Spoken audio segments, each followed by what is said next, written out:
మీ తాకట్టు బంగారాన్ని విడిపించిన 30 నిమిషాల్లో క్యాష్ ఇవ్వబడును. కొమ్మూరి గోల్డ్. ఆ లలితా సహస్రనామం గుళ్ళో మైకులో చదివేటప్పుడు చదివేస్తున్నాను, కానీ తప్పులు వస్తున్నాయేమో కొంచెం డౌట్ పడి ఇంటికి వచ్చి చాలా బాధపడిపోతానండి. మీరు ఎంతసేపు తప్పుల మీద దృష్టి ఉంచుతారు. అప్పుడు ఏంటి, ఎవరో మాలాంటి వాళ్ళ దగ్గరకు వచ్చి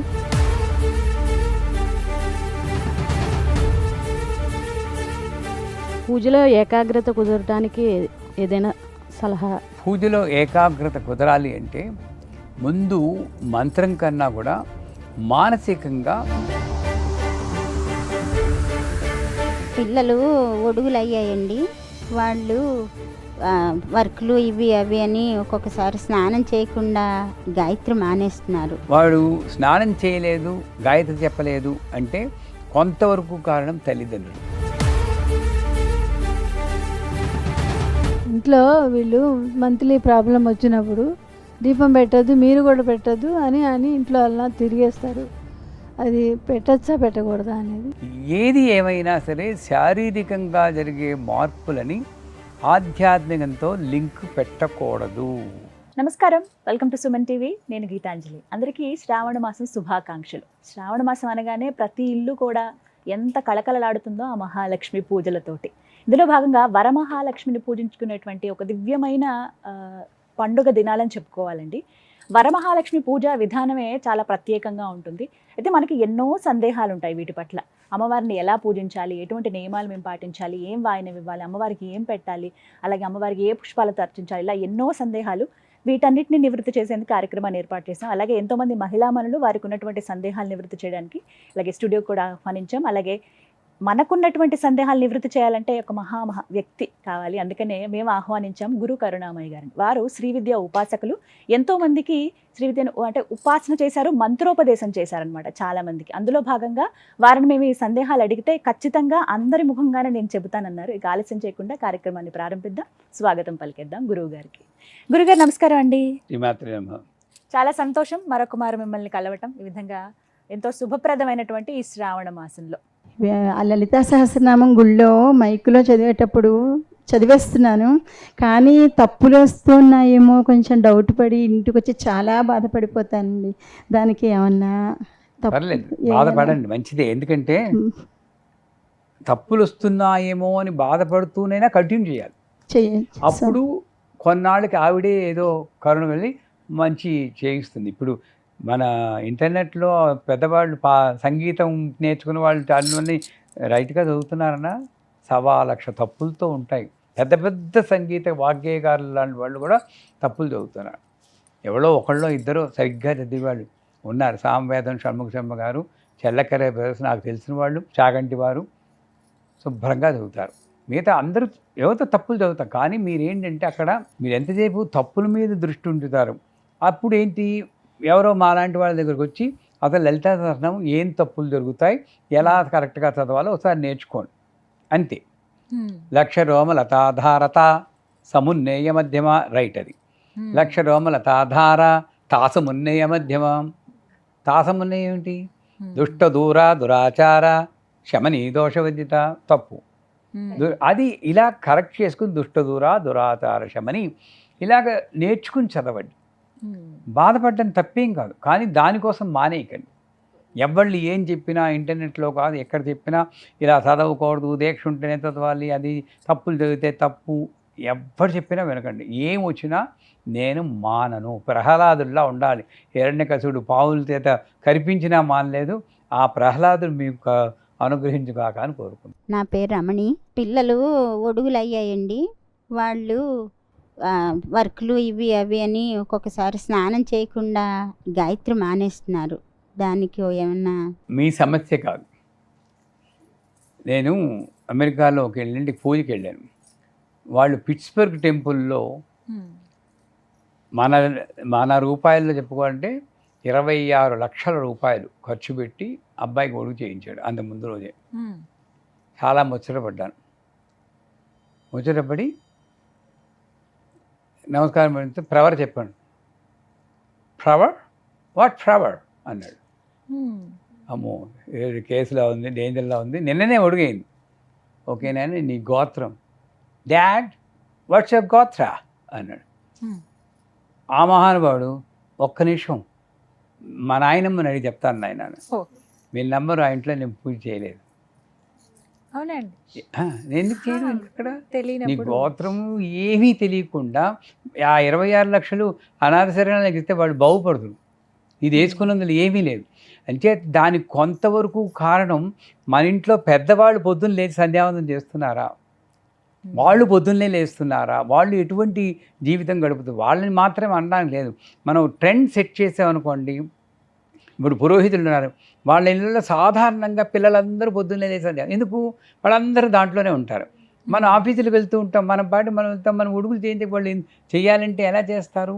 అప్పుడు ఒక మంచివాళ్ళు పెద్దవాళ్ళని తీసుకొచ్చి అసలు సంధ్యావందనం నా దృష్టిలో ఆడవాళ్ళు మగవాళ్ళు అందరూ చేయాలి, ఏ కులం వాళ్ళైనా చేయాలి. ఇలా అంటే మనం బయలుపోతుంది ఇది వీడియో. అందరూ చేయాలి. మొన్ననే మా పీఠంలో సంధ్యావందనం నేర్పించాం ఆడవాళ్ళకు కూడా, చిన్నదిగా, పెద్దదెక్కలేదు. ఈ సంధ్యావందనంలో గొప్ప మంత్రాలు ఉన్నాయి. నీళ్లలో ఉన్న శక్తి మొత్తం అందులో వర్ణిస్తాడు. నాకు బాగా నచ్చింది ఏంటంటే, గంగా యమునోర్మధ్యే వసంతే మే ప్రసన్నాత్మాన తిరందీవితం వర్ధయంతి నమో నమో గంగా యమునోర్మునిభ్యచ్చ నమ సంధ్యాయే నమ సావిత్ర్యే నమ గాయత్ర్యే నమ సరస్వత్యే నమ సర్వాభ్యో దేవతాభ్యో నమ దేవేభ్యో నమ ఋషిభ్యో నమ మునిభ్యో నమ పితృభ్యో నమ. అక్కడ ఆ రకంగా నేను అమ్మని నాన్నని తలుచుకుంటాను. మాతృభ్యో నమ అని నేను యాడ్ చేసుకున్నాను. ధన్యవాద మంత్రం లేదు, వాళ్ళు తొక్కేశారు, ఆడవాళ్ళ పేరు రానివ్వరు. ఆవిడ నేను యాక్ట్ చేసుకున్నాను మాతృభ్యో నమ అని. ఆవిడ బతికున్నా బతికి లేకపోయినా సరే దేవేభ్యో నమ పితృభ్యో నమ మాతృభ్యో నమ. మా గురువు గారిని తలుచుకుంటాను. ముగ్గురు లేరు ఇప్పుడు. ఈ రకంగా నా మునులు, దేశం సుభిక్షంగా ఉంది, పక్క దేశంలో అల్లల్లాడుతున్నారు, బంగ్లాదేశ్ అల్లల్లాడిపోతుంది, గాజా అల్లల్లాడిపోతుంది, భారతదేశం ఇన్ని విభేదాలున్నా ఇన్ని భాషలు పాడుతున్నా సుభిక్షంగా ఉందంటే హిమాలయాల్లో తపస్సు చేసుకునే ఈ మునులే. గంగా యమున యోర్మధ్యే వసంతి దేమే, గంగకి యమునకి మధ్యలో నుండి చిరంజీవితం. మీరందరూ బాగుండాలి నాయన, ఎవరిని చెప్పుకుంటున్నాం? అలా చెప్పి అవకాశం ఇచ్చి సంధ్యావందనం అది ప్రతి ఒక్కళ్ళు చేయాలి. బ్రాహ్మీం తర్ప్యామి, గాయత్రీం తర్ప్యామి. తర్పణం అంటే పితృదేవతలు తర్పణం వాళ్ళు మొగాళ్ళే ఇవ్వాలని ఇది ఒక పెద్ద ఒక రాంగ్ కల్చర్ వచ్చేసింది మరి. తర్పైది తర్పణం, ఆనందంగా ఎవడుంటాడో ఆ ఆనందాన్ని వెలిబుచ్చడమే తర్పణం. హ్యాపీగా తాతగారికి కూడా నేను బాగానే ఉన్నాను తాతగారు, ఏదో మా నాన్నగారిని అమ్మగారిని ఇచ్చారు, బాగున్నాను, బ్రహ్మాండంగా ఉంది, ఇది తర్పణం. సో ఆ రకంగా చెయ్యొచ్చు. అంచేత వాడు స్నానం చేయలేదు, గాయత్రి చెప్పలేదు అంటే కొంతవరకు కారణం తల్లిదండ్రులు. ఐఎమ్ సారీ, చేస్తారండి, చేస్తారు. చిన్నప్పుడు ఏ వయసులో ఒడుగు చేశారు వాళ్ళకి? రీసెంట్గా 14 అలా చేశాను. 14 చేసినప్పుడు ఒక్కసారి నా దగ్గర ఫోన్ చేయించండి, నేను మాట్లాడతాను. పెరటి చెట్టు వైద్యానికి పనికిరాదు, తెలిసిందా? మా పిల్లలకు మేము చెప్పినా కన్నా గీతాంజలి గారు చెప్తే కొంచెం వింటారేమో. మీరు మంచివాళ్ళే మా పిల్లలు, బట్ జనరల్గా మా లాంటి వాళ్ళు వచ్చి నాయన అది దాంట్లో ఉన్న విశిష్టత చెప్పి అది ఎందుకు నువ్వు చేయాలి అంతే అనే పని వినరు. ఇప్పుడున్న జనరేషన్స్కి లాజికల్ కంక్లూషన్స్ ఇవ్వాలి, ఎందుకు చెయ్యాలి. H2+O2 = H2O ఆ మంత్రంలో ఉంది, చెప్పండి, వెంటనే చేస్తాడు. సరేనా? విద్యుత్ ఉంది, అది తల మీద చల్లుకుంటే బ్రెయిన్ సెల్స్ యాక్టివేట్ అయ్యి బ్రహ్మాండంగా తెలివితేటలు వస్తాయిరా, పెద్ద పెద్ద సీఈఓలు అయిపోతారు, సీఈఓలు అయిపోతారు, వెంట చేస్తాడు. అండ్ పెద్ద సంధ్యావందనం చెప్పకండి, వాళ్ళందరూ చేసి వాళ్ళు వేరే వ్యవస్థ ఉంది. ఇది చిన్న సంధ్యావందనం చెప్పి ఏమి అక్కర్లేదు, ఆచమన చేసి ఓ 11 సార్లు గాయత్రి అదే చెప్తున్నారండి వాళ్ళ నాన్నగారు. నా దగ్గర పంపించండి, ఫోన్ చేయించండి. నెక్స్ట్. నమస్కారం గురువుగారు, నా పేరు శశిరేఖ, కేపీహెచ్బి నుంచి వచ్చాను. పూజలో ఏకాగ్రత కుదరడానికి ఏదైనా సలహా చెప్పగలరా? పూజలో ఏకాగ్రత కుదరాలి అంటే ముందు మంత్రం కన్నా కూడా మానసికంగా ఏదో చిన్న టెస్ట్ పెట్టుకుందాం మనం. మీరందరూ కూడా మీ జీవితంలో ముఖ్యమైన, మీకు తీరని కోరికలు ఏవో ఉంటాయి కదా, మీకు ముఖ్యమైన కోరికలు 3 చెప్పండి. మీ జీవితంలో ముఖ్యమైన 3 చెప్పండి. టకటకా చెప్పాలి, ఆలోచించుకోవాలి. ముఖ్యమైన అనగానే మీకు ఎక్కడ నొప్పి పెడుతుందమ్మా, ఇక్కడ నొప్పి పెడుతుంది అన్నారు అంటే అదే కరెక్టు. ముఖ్యమైన కోరికలు 3 చెప్పండి. టకటా ఒకటి, 2, ఇంకా దాని వెన్ను 2, 3. మీరు మా చిన్న అబ్బాయికి ఐపీఎల్ ఒకటి. రావాలని కోరికండి. మా వారి ఆరోగ్యం 2, బాగుంది, నాకు కూడా ఆరోగ్యం బాగోవాలి. 3, పిల్లలు బాగా చదువుకుని సెటిల్ ఒకటి. అంతకు మించి నాకే వచ్చింది. మిగతా 2 గుర్తు రావట్లేదు. మీరు పిల్లలు బాగుండాలని 1, మిగతా 2 గుర్తు ఆరోగ్యంగా రావట్లేదు. ఉండాలి. మీరు నాకైతే కోరికలు లేవు కదండి. ఇప్పుడు వింటుంటే అనిపించింది పురిశ్రీగా చనిపోవాలి అని, కానీ జరగదండి. నేను లేకపోతే మా వారికి చూసేది ఉండదన్నమాట, ఎవరు పట్టించుకోలేరు. మిథునం సినిమా గుర్తొస్తుంది. ఆ. నిజమండి, అంటే నేను లేకపోతే ఆయనకి జీవితం లేదు. అది గొప్పగా. పిల్లలు చూడలేరు, వస్తారు చూస్తారని, అబ్రాడ్లో ఉంటారు, దగ్గర ఉంటారు, కానీ ఆయన చికాకు 4 సార్లు మాటలు చెప్పారంటే వాళ్ళు వింటారు, తర్వాత చిన్న కోపం చికాకు వస్తుంది. వాళ్ళు చికాకు పడితే నాకు కోపం వస్తుంది, వాళ్ళు చికాకు పడతారు నాన్నగారి మీద. ఆయనకి ఆరోగ్యంగా కొంచెం మెంటల్గా చిన్న పిసర్ వచ్చింది.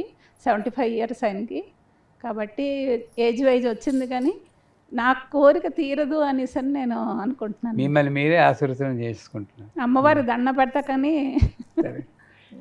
మీరు నాకు మా మనవడికి లాస్ట్ ఇయర్ ఒడుగు చేసామండి. గాయత్రి మంత్రం చెప్తున్నాడు, అదొకటి. పిల్లలు చెప్పిన మాట వినాలి, అందరిలో మంచి సంపాదించుకోవాలి. నాకు ఆరోగ్యం చాలా బాగుండాలి, ఆయన్ని మంచిగా చూసుకోవాలి. యాంకర్ నేను అడగను గీతాంజలి గారిని, ఎందుకంటే ఈ 6గురిలో ఏకాగ్రత ఎందుకు కుదరదంటే ఈ 3 సమానాలను నాకు అమ్మ కావాలి, నాకు అమ్మ కావాలి, నాకు అమ్మ కావాలి. అది అప్పుడు కుదురు. ప్రయారిటీ అమ్మ ఉంటే, నాకు అమ్మదయ్య ఉంటే అన్నీ ఉన్నట్లే పురాణ పందవారి పుస్తకాల్లో చదువుకుంటున్నాం.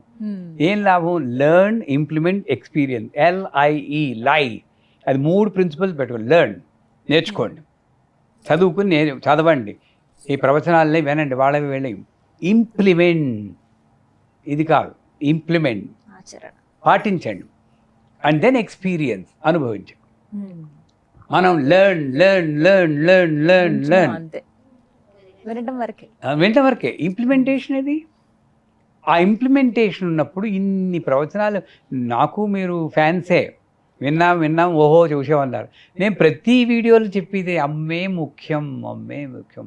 నన్ను నిద్దట్లో లేపి అడిగినా సరే, ఇలా కత్తి పెట్టి అడిగినా ఏంట్రా ముఖ్యం అంటే అమ్మ అమ్మ అమ్మ.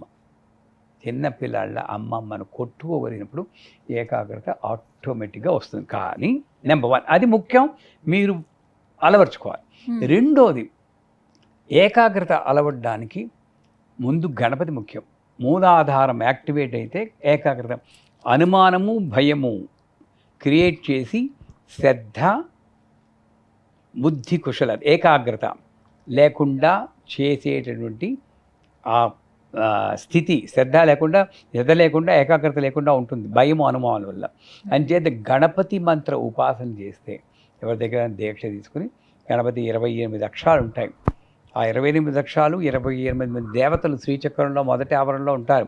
వాళ్ళ అనుగ్రహం సంపాదించేట్టు చేస్తుంది. అని మా సిద్ధే దగ్గరని సర్వ విద్రావణి సర్వత్రికండే అంతవరకు 28 దేవతలు ఉన్నారు. ఆ 28 దేవతల అనుగ్రహం మీకు రావాలంటే గణపతి మంత్రం చెప్పుకోవాలి. గణపతి మంత్రం సిద్ధించిందా, వాళ్ళు లక్ష్య చేశారా, ప్లస్ అమ్మే నాకు ముఖ్యం, ప్రాణం పోయినా సరే అమ్మే నాకు ముఖ్యం. మనల్ని మనం ఇది అవ్వదు అనుకోకూడదు. నేను వారికన్నా ముందు పోతాను ఏమీ లేదర్రా, ఆవిడ నిర్ణయించుకుంటేనే జరుగుతుంది. ఆవిడ తప్పితే అది రెండూ చేయండి, 100% ఏకాగ్రత. అయితే మా వారు రోజు అమ్మ అమ్మ అనుకునే ఉంటారండి. తెల్లారు లేచింది, అమ్మ నువ్వే నా మొదటి దైవాన్ని, నీ తర్వాత నాన్నగారు అనుకొని, ఇంకా అదే ధ్యాసలో ఉంటారు. కుళ్ళు రాదా? నన్ను వస్తుందండి, కుళ్ళే కదా. ఎందుకంటే 48 ఇయర్స్ నుంచి నేను చేస్తున్నా, 45 ఇయర్స్ అయింది మీ అమ్మగారు చనిపోయారు, నేనే చేస్తున్నా మీ కింద. నన్నెందుకు అనరు నాకు అవన్నీ బుద్ధులు రాకుండా, చెడు బుద్ధులు రాకుండా ఏం చేయాలో ఒక చిన్నది చెప్పండి. ఆవిడ ఆయన అమ్మని తలుచుకున్నా, మీలో ఉన్న అమ్మనే తలుచుకుంటున్నారు. మిమ్మల్నే పొడియరు అనుకోండి, మిమ్మల్ని రక్షిస్తున్నారు. నువ్వు నాకు చేసావు అంటే ఇప్పటికే నేనే మీకు చేశాను అనుకుంటున్నారు. అది ఇంకా పెరిగిపోతే సౌభాగ్యం అన్నది ఈ అహంకారంతో ఉంటే సౌభాగ్యం లేదు. అది లేకుండా రక్షించడం కోసమే మీ భర్త మిమ్మల్ని కాకుండా అసలు అమ్మని వేరే స్త్రీని పొగిడితే మీకు కొడుకు కావాలి, కానీ అమ్మని జగదంబ అన్ని స్త్రీల సమిష్టి రూపం ఆవిడ్ని తలుచుకుంటున్నారు. ఆయన చూస్తూ అనకూడదు, కానీ కుళ్ళు కన్నా ఇలాంటి స్థితి నాకు కూడా రావాలి అని తన్మయత్వం చెందాలి. అది ఉత్తమమైన లక్షణం. చేత ఆయన చేసి అన్నిటికన్నా ఉత్తమమైన సాధన అదే కరెక్ట్, అమ్మ సాధన. అందులో మీరు 75 అన్నారు. శాస్త్ర ప్రకారం 60 ఏళ్ళు వస్తే షష్ఠ్యబ్ది పూర్తి అని చేస్తారు. అక్కడ మృత్తికా స్నానం చేస్తారు, మట్టితో స్నానం చేయిస్తారు. ఎందుకు? అప్పటికైనా వీడికి తెలియాలి కలిసిపోయే టైం వచ్చిందిరా బాబు, గంట కొట్టేది. ఫస్ట్ బెల్, నేను ముందు రైలు వస్తూ ఉంటే ఫస్ట్ బెల్ కొట్టేవారు, పోయే అవన్నీ మీరు చూసే విన్నారు. అప్పుడు మీరు చిన్నప్పుడైనా ఫస్ట్ బెల్ కొడతారు, టింగ్ టింగ్ అని 2 సార్లు కొడితే అప్పు వరుస డౌన్ ఉండి. First bell 60. తర్వాత 70వ పడిలో పడ్డాక దాన్ని ఏదో ఉంటారు, ఏదో పూజ గుర్తు రావట్లేదు, ఆ పూజ చేస్తారు. అప్పటి నుండి మా వేమకోటి కృష్ణయ్య గారు గర్విడి సూర్యోపాసకులు చెప్పారు, సుబ్బారావు గారు దాని తర్వాత మంచినీళ్ళు కూడా అడగకూడదు భార్యను సొంతంగా. అంటే వానప్రస్థం మొదలైంది, డిపెండెన్సీ ఉండదు. ధర్మరాజు మహాప్రస్థానం నడుస్తుంటే ద్రౌపది ఆగమంటే ఇంకేం లేదంటాడు చూడండి, ఆ స్థితి. అంటే మీ వారు 75 అన్నారు కాబట్టి ఆ స్థితి వస్తుంది ఆయనకి. రన్నింగ్ అండి, రన్నింగ్ 75, ఇంకా నవంబర్ 25కి నిండి 70 దాటిపోయింది.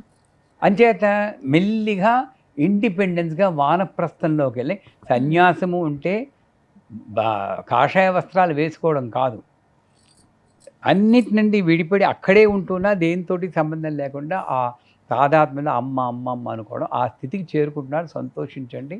మీరు ఎప్పుడు మిమ్మల్ని ఆశీర్వదించుకోకండి, నాకు జరగదు, నేను ముందు వెళ్ళిపోను అనేది. ఆవిడ ఒకవేళ వెళ్ళిపోవాలంటే మీరే అడ్డుకుంటున్నారు. కానీ నేను వెళ్ళిపోతే ఈయన్ని ఎవరు చూసుకుంటారంటే, ఆయన పుట్టినప్పుడు మీరు ఆయనకి తెలియదు, ఆయన పెళ్ళి అయ్యేదాకా ఎవరు చూసుకున్నారో ఆవిడే చూసుకుంటుంది. మీరు వెళ్ళిపోయే కూడా మీరు నేను కాదు. అర్థమైందా? సారీ, కళ్ళ నీళ్ళు వస్తున్నాయేమో, బట్ ఎవ్వళ్ళు లేరు అంతే. ఆ రకమైన మీకు 60 దాటే 65 ఏళ్ళు వచ్చాయి. మీరు కూడా అలాగని వాళ్ళు పట్టించుకోకని కాదు, మెల్లిగా ఆ డిటాచ్మెంట్ లేకపోతేనండి చాలా కష్టం అమ్మా. అది ఈ స్థితి ప్రాణం వెళ్ళిపోయడం అన్నది బంధాలను. అందుకే హార్ట్ అటాక్ వచ్చి ప్రాణం పోతే అత్యుత్తమ అనుగ్రహం. ఏ క్యాన్సర్ వచ్చి నువ్వు ఇంకో 2 నెలల కన్నా బతకం అంటే ఆ 2 నెలలు వాళ్ళు పడి బాధ ఎప్పుడైనా ఆలోచించా. అందుకే భగవంతుని ఎందుకు పూజ చేయాలంటే సౌభాగ్యం కోసం కాదు, మనవలు క్షేమంగా ఉండడం కోసం కాదు, గాయత్రి చేయడం కోసం. వాడు చేస్తే ఎంత చేయిపోతాయంటారు. నాకు అలాంటి స్థితి కాకుండా తక్కువని ప్రాణం పోయి తలిచిపోయే స్థితి నాకు రావాలి. అందుకు ఆ దౌర్భాగ్యత చావు కోసం ఎదురు చూసి దౌర్భాగ్యత నాకు కలిగించకు తల్లి. ఎలా అంత మరణయాతనండి, ఉంటూ చూస్తుంటారు, వదిలేసి వెళ్ళిపోతాం. వాళ్ళకి యాతనే వీళ్ళకి యాతనే. అంటే ప్రతి ఒక్కడు కూడా భగవంతుని ఎందుకు పూజించాలంటే ఈ స్థితి. ఆ బంగ్లాదేశ్లో లేవు మనం, గాజాలో లేవు, యుక్రెయిన్లో లేవు, పవిత్ర భారతదేశంలో ఉన్నాం. చక్కగా సుమన్ టీవీలో కూర్చుని మంచి విషయాలు మాట్లాడుకుంటున్నాం. వేరందరూ సినిమాలు అవి చూసి వాట్సాప్లు పట్టుంటే ఇంత మంచి విషయాలు మాట్లాడుకుంటున్నాం. ఇది కదా భాగ్యం. అందుకోసం నేను భగవంతుని పూజించాను. అంధవిశ్వాసం అంటారు కదా, బోల్డ్ అన్ని అంటే ఉంటాయి. కొడుకన్నా అదిరితే ఏమైపోతుందో అని ఒక భయం ఉంటుంది, లేదా పిల్లి ఎదురు వస్తుంది ఏంటవుతుందో అని భయం. సరే అని సర్ది చెప్పి, మనసుకు సర్ది చెప్పి ముందుకు వెళ్ళిపోతాం, కానీ ఆ భయం తొలగట్లేదు మనసులోంచి. నిమ్మకాయ అంటే నడిదారిలో ఉన్న నిమ్మకాయ మడితే ఏదో అవుతుందని చెప్పి ఆ భయం అది ఎలా పోవాలి?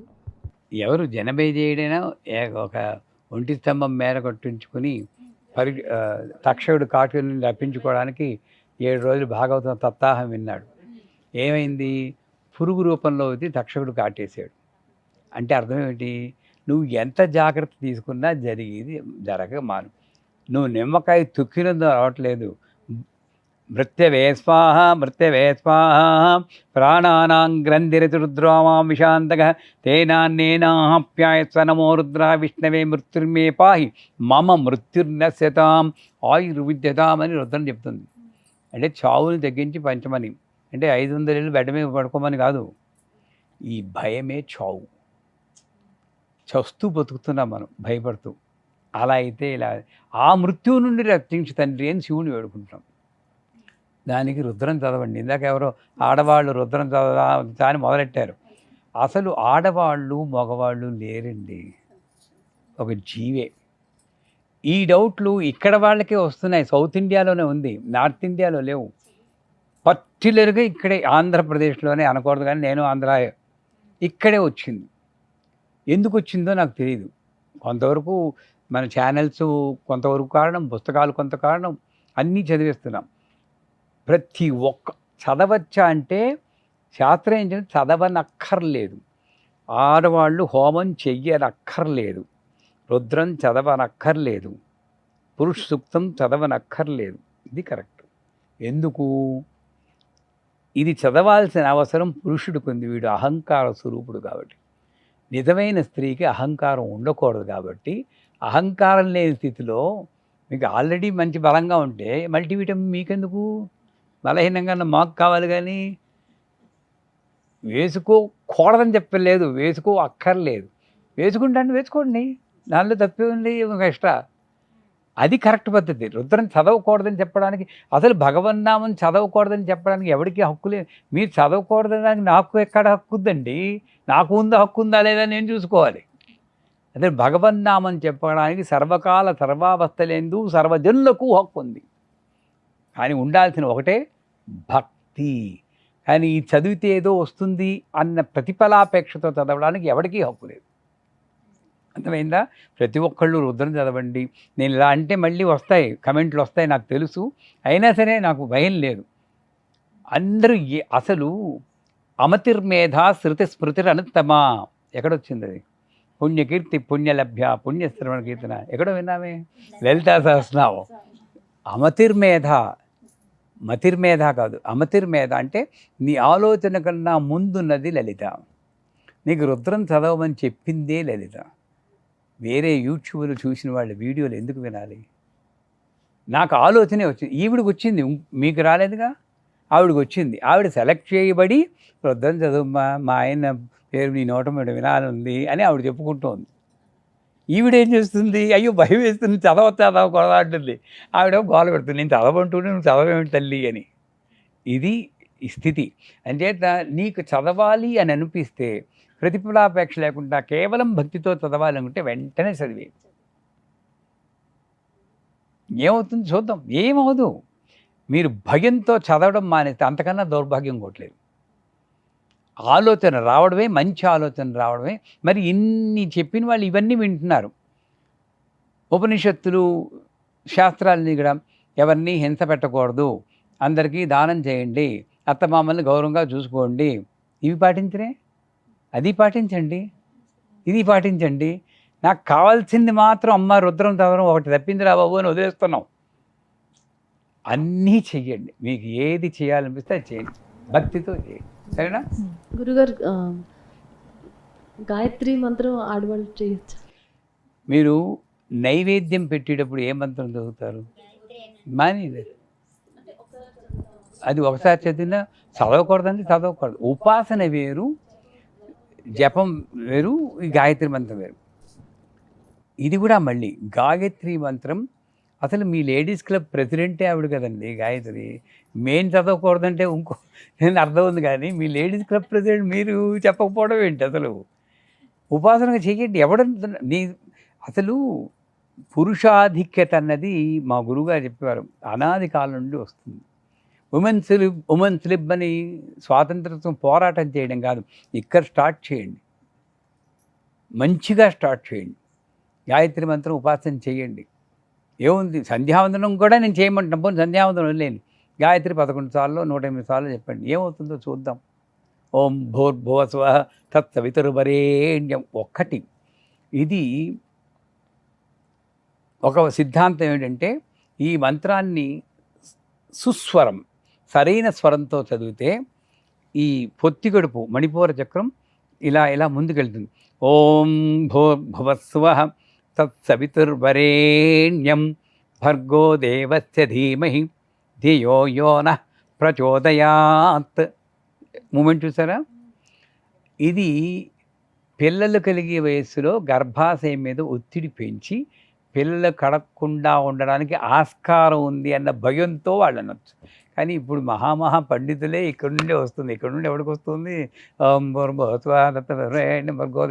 ఇది ఎక్కడ కదలదు, ఎవరికి లేదు. ఒకవేళ ఇంకో వాదన నా వాదన ఏంటంటే, ఒకవేళ అసలు అమ్మవారిని తప్పు చదివినా ఉప్పు చదివినా ఆవిడ ఇంకా అసలు పిల్లలు కలగకుండా ఉన్నవాడికి పిల్లలు కలిగిస్తుంది, కానీ కలిగి వాళ్ళు కలగకుండా చేయించింది అమ్మ ఎందుకు అయిందమ్మా ఆ నమ్మకం ఉన్నవాడు నా పట్టించుకొని నేను చెప్తానంతే. ఉపదేశం లేకుండా ఏమీ చేయకూడదు అని అంటున్నారు కదండి, అందుకనేసి ఇవన్నీ మేము ఎలా చేస్తామని. ఈ మాట విని ఎన్నేళ్ళు అయింది మీరు ఉపదేశం లేకుండా ఏమి చేయకూడదు అన్నది? ఎన్నేళ్ల క్రితం విన్నారు? ఇప్పుడు వింటున్నామండి. ఎప్పుడు? 10 సంవత్సరాల నుంచి చెప్తున్నారండి. 10 సంవత్సరాల నుంచి చెప్తున్నారు, ఇప్పుడు చెప్తున్నారు. కరెక్ట్. చెప్తున్నప్పుడు అమ్మ మీద నిజంగా ఎడతెగని భక్తి ఉంది, వదిలిపెట్టలేని స్థితి ఉంటే ఉపదేశం కొరకు మీరు వెతుక్కోవాలి కదా. 10 ఏళ్ళు ఎందుకు ఊరుకున్నారు? ఇప్పుడు ఎందుకు ప్రశ్న అడుగుతున్నారు? మిగిలినవన్నీ చదివేస్తున్నామండి, మీ గాయత్రి అలాంటివన్నీ ఉపదేశాలు ఏమి లేవు అని చదవట్లేదండి. ఇప్పుడు అడిగారు, ఆ ప్రశ్న రాదు. మేము ఒకవేళ ఎవరినైనా అడిగినా ఆడవాళ్ళకి ఇవేమి అవసరం లేదు అని మమ్మల్ని తొక్కేస్తున్నారు. నా దగ్గర రండి, ఇప్పుడే తెలుసుకున్నామండి. నా దగ్గర రండి. మీరు ఎందుకోసం మంత్రం అడుగుతున్నారో చెప్తాను. మా పిల్లవాడికి పెళ్లి కోసం మానే మేము, మీ పిల్లవాడి పెళ్లి కోసం మీరు చేయరు, ఆ పిల్లవాడు చేయాలి. ఎందుకంటే గంధర్వరాజ విశ్వాసో మమ అభిలిషితం కన్యాం ప్రయస్వాహ మంత్రం అంటే నాకు పెళ్లి చేయని, మీకు మళ్ళీ పెళ్ళి అయింది నేను కొమ్మలు మునిపోతా కదా. అంచేత ఆ మంత్రాలు మీరు చెప్పకూడదు, వాళ్ళు చెప్పాలి. అందుకే వాళ్ళని చేయండి అంటాం. అంచేత మంత్ర ఉపదేశం కావాలి. అప్పుడు ఎలా ఉండాలంటేనమ్మా తహతలాడాలండి. నా దగ్గర కొంతమంది వస్తారు, ఏడ్చేస్తూ ఉంటారు, గురుగారు నాకు చేయకుండా ఉండలేకపోతున్నానండి, కొంచెం ఎవరండి. నేను మొదట మాడ్యూల్ 1 అవ్వకుండా చేయకూడదమ్మా, బాలా గణపతి లేకుండా రాజశ్యామలు చేయకూడదమ్మా అంటారు. ఏడ్చేస్తూ ఉంటారు. ఉండలేకపోతున్నానండి. చెప్పు ఐం హ్రీం శ్రీం ఐం క్లీం సౌహ్ ఓం నమో భగవతి మొదలెడతాను. అలా ఉండగలిగితే అమ్మవారే దిగొచ్చి శరీరం ద్వారా మీకు వస్తుంది. అది లేదు మనకి. వాడు చెప్పింది ఇక్కడ ట్రాన్స్ఫర్ చేస్తున్నాం, కానీ ఈ తపన ఉండాలి. తపన గురువు వెతుక్కుంటూ వస్తారా మీకు. నాకు తపన లేకపోయినా నా అమ్మవారు నన్ను కన్నమ్మ యశోదమ్మ అదృష్టం వల్ల నాకు 25 ఏళ్ల వయసులో నా గురువు నన్ను వెతుక్కుంటూ వచ్చాడు. నేను మామూలు మనిషిని, ఇప్పుడు మామూలు మనిషిని, కొంచెం ఏదో స్పెషల్ వచ్చిందంటే ఆయన మంత్రం చెప్పినందువల్ల. అంచేత మీరు ఆ తపనను పడాలమ్మా. అందరూ కూడా పూజలు ఎందుకు ఫలించవు, మంత్రాలు ఎందుకు ఫలించవు? మంత్రాలు ఫలిస్తాయి, పూజలు ఫలిస్తాయి. తపనతో చెయ్యండి. వంట చేస్తూ ఎప్పుడు పూజకి వెళ్తానా అని తపన పడుతూ చేయండి. నైవేద్యం చేస్తున్నప్పుడు భోగం, అమ్మవారికి భోగం చేయాలని యథాశక్తి దాంట్లో జీడిపప్పులు, కిస్మిస్ పళ్ళు, నెయ్యి అన్నీ పోసి తిరుపతి చక్కెర పొంగల్లా చేయండి. మొక్కుబడిగా బెల్లం ముక్కలు పెట్టకండి. ఇది ఈ తపన. ఎప్పుడెప్పుడు అవుతుందా అని తపనతో ఉంటే తప్పనిసరిగా మీకు ఉపదేశం ఆయనే వస్తాడు, ఎవడో ఒకడు. ఇంట్లో వీళ్ళు మంత్లీ ప్రాబ్లం వచ్చినప్పుడు దీపం పెట్టద్దు, మీరు కూడా పెట్టద్దు అని ఇంట్లో అలా తిరిగేస్తారు. అది పెట్టచ్చా పెట్టకూడదా అనేది డౌట్ అండి. మీకు కోడళ్ళు ఉన్నారా? కోడలేనండి. మీరేమంటారు మీ కోడల్ని? ముందు మీరు చెప్పండి, నేను చెప్పడం కాదు. వాళ్ళు వద్దన్నారని మేము మానేసామండి, పెట్టట్లేదు. మీరు మీ కోడలకి ఏం చెప్తున్నారు? వాళ్ళు వద్దన్నారు, మీరు మానేశారు. పెట్టచ్చు అనే చెప్పాము మేము. పెడదాము, మేము ఎర్లీ మార్నింగ్ స్నానం చేసి దీపం పెట్టుకుంటాం అంటే మేము ఇక్కడే తిరుగుతున్నాం కదా, దేవుడి ముందే తిరుగుతాం కదా, మీరు అలా ఎలా దీపం పెడతారు అని అడుగుతున్నారు. ఎవరు అడుగుతున్నారు? కోడలే అడుగుతున్నారు. మంచి ప్రశ్నే. నన్ను ఇబ్బందికి పెట్టి ఇప్పటికే 4 నాళ్లలో నానుతున్నాను నేను. లలిత అందరూ చదవచ్చు, శ్రీచక్రం అందరి ఇళ్లలో ఉండొచ్చు అంటే ఏకేస్తున్నాను. నన్ను పూర్తిగా తలంటేస్తారు ఇప్పుడు ఈ ఆన్సర్కి. నన్ను పర్లేదు, నాకు తెలియాలి కదా గురుగారు. వాళ్ళు ఎలా వచ్చింది అంటే, నా ఉద్దేశంలో పూర్వకాలంలో అగ్రహారాలు ఉండేవి. అంటే అన్ని కలోనియల్ ఫ్యామిలీస్ అంటారు. 10 ఫ్యామిలీలు ఒక చోట ఉండడం. మగవాళ్ళందరూ కూడా వృత్తుల్లో ఉంటారు, వేదాధ్యయనం అలా చేసుకునేవారు. ఆడవాళ్ళందరూ కలిపి కామన్గా గంగాళాలతో ఉండేవారు. అంతే, ఇంక ఏ వాళ్ళు వీళ్ళు ఏం లేదు, అందరూ ఒకటే ఫ్యామిలీ. బ్రహ్మాండమైన ఇది. దాంట్లో వీళ్ళందరూ బాగా అలసిపోయేటప్పటికీ ఒక రెస్ట్ ఇవ్వడం కోసం దాంట్లో బాహ్యంగా శారీరకంగా జరిగే స్థితి కూడా మీకు అలసట ఇస్తుంది కాబట్టి వాళ్ళని దానికి ఒక సెపరేట్ గది పెట్టి, నా చిన్నప్పుడు ఒక గది ఉండేది, ఆ గదిలో కూర్చోబెట్టేవారు. మేము అడిగేవారు, ఎందుకు ఆ గదిలోకి వెళ్తున్నారంటే దేవుడు చెప్తాడని. మాకు అది కూడా అప్పుడు చెప్పేవాళ్ళు కాదు, దేవుడు చెప్తాడు. మీకు ఎలా తెలుస్తుంది అంటే మా అమ్మని దేవుడు చెప్తాడని. నాకెందుకు చెప్పడు, నీకు చెప్పడు అంతే, ఎలా నోరు మూసుకో, ఎలా ప్రశ్నలు నువ్వును అని మా అక్క. తెలిసేది కాదు నాకు. అలా కూర్చోబెట్టేవారు. ఒక రకంగా ఆ సిస్టమ్ మంచిదే, ఆడవాళ్ళ మీద కొంచెం వాళ్ళకి రెస్ట్ ఇవ్వాలని సహృదయతో. కానీ అక్కడ ఒక ఫాల్ట్ ఏంటంటే వాళ్ళు నీళ్లు పోసుకోకూడదని చెప్పి ఆ 3 days 5 days అన్హైజీనిక్ కండిషన్లో సైంటిఫిక్గా చూస్తే అప్పుడే మీకు హైజీనిక్గా ఉండాలి, కాస్త బట్టలన్నీ మార్చుకుంటూ. అన్హైజీనిక్ కండిషన్లో మేము వదిలేయడం వల్ల లేనిపోని రుగ్మతలు మనకి తయారవుతున్నాయి. అది కాకుండా సైకలాజికల్గా కూడా మీరు డిప్రెస్ అవుతారు. అలా అందరూ దూరంగా కూర్చోబెడితే పిల్లలు ముట్టుకోకూడదంటారు, అంటరాని వాళ్ళ కింద చూస్తుంటారు. నేను ఎప్పుడు చెప్తాను, దేశకాల పరిస్థితులు బట్టి ధర్మం మారుతుందని. నిత్యక్లిన్నే నిరుపమా నిర్వాణ సుఖదాయిని అని లలితలో చెప్తారు. నిత్యక్లిన్నే బహిరుండే భక్తివాసిని అని ఖడ్గమాలలో వస్తుంది. ఆ నిత్యక్లిన్న అన్న దేవత తాంత్రిక పరంగా, వైదిక పరంగా వేరే మీనింగ్ చెప్తారు. మా గురువు గారు తంత్రశాస్త్ర నిపుణులు కాబట్టి మాది మిశ్రమాచారం, కౌళాచారం కూడా. కౌళాచారంలో మొదలెట్టాం, కానీ దేశకాల పరిస్థితులు బట్టి మిశ్రమాచారం అంటే దక్షిణ కౌళం కలిపి మేము చెప్తాం. మీరు అనుకునేట్లు ఆ పూజలు అలాంటివి చేసి వాళ్ళని కాదు. ఏంటి నా కండిషన్ ఏంటంటే ఎవరైనా చేయొచ్చు, బ్రాహ్మిన్స్కే చెప్పాలి, వేరే వాళ్ళకి చెప్పకూడదు, ఇలాంటివి ఏమీ భక్తి ఉన్నవాడు ఎవరైనా చెప్పచ్చు. సో అలా చూస్తే కామాఖ్య అనే దేవతకి అంబువాచి అని చెప్పి ఉంటుంది, మరి అదే కదా. అప్పుడు వెళ్ళి నేను ఆ ఎర్ర క్లాత్ తెచ్చుకుంటే అష్టైశ్వర్యాలు అది ఎలా ముట్టుకుంటున్నారు, ఆయన దేవుడు. పుష్కరాలు కూడా ఒక రకంగా చెప్పాలంటే అదే అంటారు. ఆ సమయంలో అందులో మునులు వాళ్ళందరూ స్నానం చేసి పవిత్రులవుతారు. ఏది ఏమైనా సరే శారీరకంగా జరిగే మార్పులని ఆధ్యాత్మికంతో లింక్ పెట్టకూడదు.